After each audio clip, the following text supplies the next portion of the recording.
cheesy mustard pretzel chicken. It's what's for dinner tonight.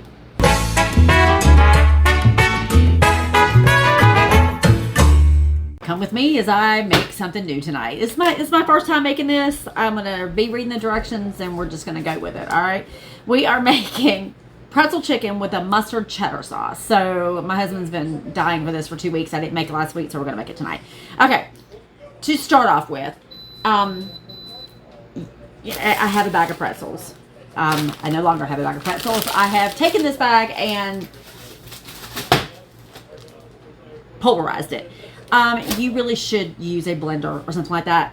I do not have one, so I have spent forever with this bag and some instruments. You know, it is what it is. All right, so I'm gonna dump that into a thing right there, and I'm doing the best I can with this. All right, okay, got my chicken thighs right here. Now, the recipe calls for chicken breasts. It also calls for you to cut them in half, butterfly them, and pulverize them flat. I ain't doing that. That's more work than it needs to be, and I'm not doing it. Tell you what else the recipe calls for. It calls to do this with a frying pan. I'm not putting oil on my stove. I'm not doing it in a frying pan. I am not turning that stove on. So we are going to bake it. Yeah, I'm gonna use my little handy dandy. I love this thing. I will link it in you know where. Seriously, this is so much better than those cans of spray that you see me use all the time. I hate that stuff. So I love this. Okay. So what we're basically going to do right now is we're going to start by breading the chicken, but we're using pretzels. Okay. So I have got 3 eggs that I have put in here, and I've got them all, you know, whisked them up. You know what I'm saying? To my pretzel mixture here. To my pretzel mixture here, I'm going to add some salt and pepper. As if the pretzels aren't already salty enough, right? Mix that around. It's time for the glove. Because if you've ever seen a video of mine before, you know I don't touch raw chicken. I just don't. I don't do it. Okay. We are going to start off by taking this piece of chicken, and I'm going to make it, got to get it all the way opened up. All right. We're going to put that down into this pretzels. Then we're going to put it into the egg mixture. Make sure everything gets all nice and coated. We're going to put it back into the pretzel mixture. I'm going to put that on top. Press that down in there. Make sure it's nice and good and coated, okay? You want to turn it over. Press that pretzel down on in there. Make sure that you don't see any chicken through there, okay? Then we're going to put that in that pan. I've only got 4 pieces of chicken.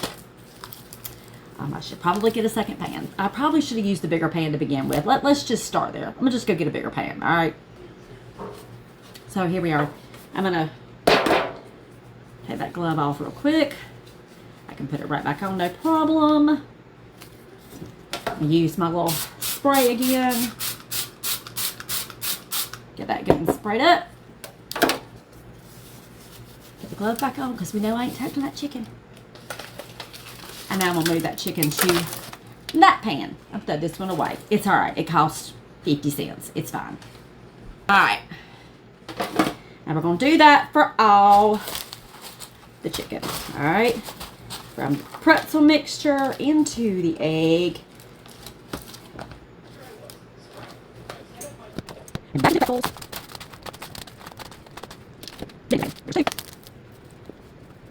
And I feel, talking about not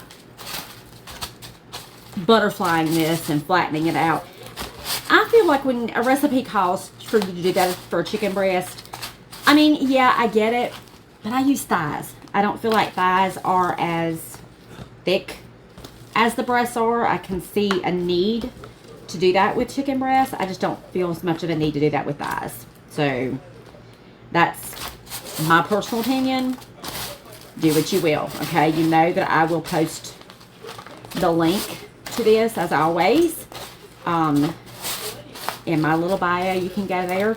You may not be able to do it tonight. We're in the process of updating my website right now, and it's been down for about 24 hours. I'm getting a little bit irritated with some website providers or whatever it is right now. I've been on them for the past 24 hours trying to help me figure out why I cannot get my website to open, but that's okay. That's a work in progress. So hopefully by tomorrow, you will be able to go on there and find all of this information. That said, along with that, there is some new merch that I have posted, so you might want to go look at that too when we're able to get that back open again. Okay, so I'll let you know. Put a little bit more on the top there, that piece. Okay. So that's good to go. I'm going to stick it in the oven. I've got it preheated at 350 degrees for probably about 35 minutes. That's probably how long it'll take to cook this chicken. And basically, we're just going to cook it till the chicken's done. Okay, so while that chicken is over there cooking, we're going to make the sauce. I'm going to start out with my nice little pot here that, you know, I got it from it's already showing a little bit of scratching in it, but we love it. These are our go-to pans right now. My husband's even asked me if I can find any larger ones. He really like this. So we're gonna start. It calls for 1 tablespoon of butter. I mean, it's about half a stick. I'm gonna put this on the stove and melt that butter in there, okay? And we'll be back. Okay, you know I'm not going to move the camera over to the stove today, so we're just going to take it off step by step and show you what I'm doing. So I've got that butter melted in there. Now I'm going to whisk in. It calls for a tablespoon of flour, but we know I used more butter, so I'm just going to kind of put a heaping spoonful of flour in there, put it back on the stove. We're going to whisk this up and let it cook for about 1 minute. Now that I've got that butter and that flour done there, it says to whisk in a cup of milk, but we know I'm making extra, so that's about 2 cups of milk. And the mustard. Here's the thing. I don't see mustard in the ingredient list anywhere. I don't know if it's supposed to be Dijon mustard, if it's supposed to be regular mustard, or how much I'm supposed to use. So you know what? I'm going to put this back on the stove. I'm going to grab the Dijon mustard, because that's what I like, and I'm going to dump it in here and just wing it. All right, now you know it's one of my recipes. It's going to have cheese. So this is supposed to be a cheesy mustard sauce. So it calls for 2 cups of shredded cheddar cheese. So, you know, I just got my regular blend here. I'm going to dump in about 2 cups of that. Maybe a little bit more because I did use more of everything else. I'm going to put that back on the stove and get that all nice and melty. All right, so there's that chicken. And this made a lot more cheesy mustard sauce than I was expecting. So you know what I'm going to do? When we finish eating dinner tonight, I'm just going to zip it up in a Ziploc bag and stick it in the freezer so I won't have to remake this next time. Not a bad idea. And just like that, dinner's ready.